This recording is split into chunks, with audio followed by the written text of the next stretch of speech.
Hi interwebs, Girl Gems here with a new shiny gameplay. Because this is going on Kirsty's channel and not mine, instead of jumping into my topic and my gaming shoes, I might tell you a little bit about me. I'm Australian, that's the accent you're hearing. We often get mistaken for British people online, otherwise I wouldn't have mentioned it. Well, I'm a grown-up, I finished high school and I have a degree and now I work in education. I teach music, piano at the moment, and I play Xbox for stress relief. Basically. I live on my own with Bronson the Wonder Dog. So after being at school all day on my very best behaviour, I love coming home, getting into a lobby with my mates, killing people, and getting my swear on. I love it. I play mostly Search and Destroy, but lately I've been getting into Force game types, so you can find me on Hardpoint. I'm also a big fan of Hardcore Kill Confirmed. I like to rush, and it's a real thrill when you're so close to being killed all the time. This gameplay, as you have no doubt guessed by now, it's Hardpoint and Carrier, and it's one of the very rare times when my shitty internet didn't get me shagged in the ass. The really slow bits I've sped up because Kirsty wanted about 5 minutes, so yeah, that's why there's some zoomy bits. I managed to get a decent KD on this. I tell you, being primarily an S&D player, getting so many kills is such a blast. Loving it. Okay, let's get on with this.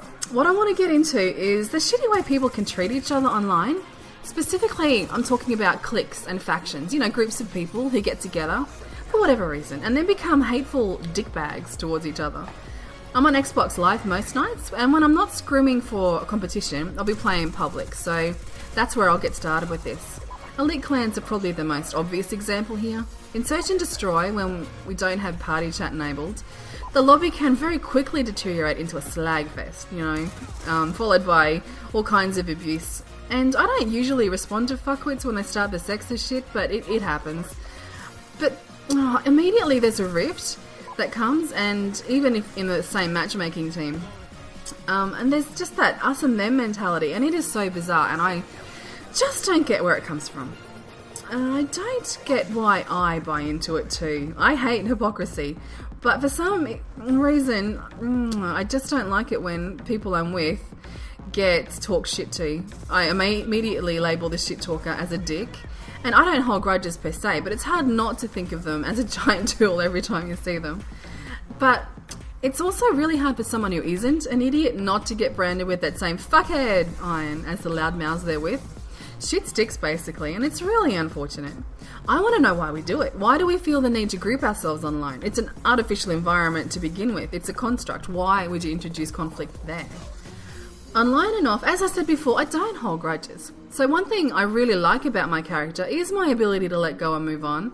It can be really healthy when getting over personal crap, but in my funverse, my Xbox life, it means that if I have the opportunity to get to know someone, get to understand their point of view, then I can see past that bad attitude in most cases. I'm a prolific swearer, and I rage like a mad woman at times. So I'm not mad at the player, and if there's been a great play, if I've been outplayed or outshot, after my rage, I am very happy to pass that compliment on. But to someone who doesn't know me, it could come across like I'm a really hostile person, which is not the case, so there is that. As a teacher, I love the way online gaming can work positively for me when it creates groups of people.